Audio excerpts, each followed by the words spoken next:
Hello everyone, welcome back to Tech TV and another easy to follow tutorial on Instagram. In today's video, I'm going to show you how to log into Instagram from Facebook, so please make sure to watch till the end.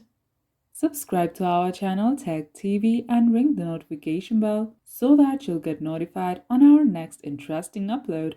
So let's get on with it. To use Facebook to log in, your Instagram account should already be connected to your Facebook account. So open Instagram on your device. You will be taken to the login page.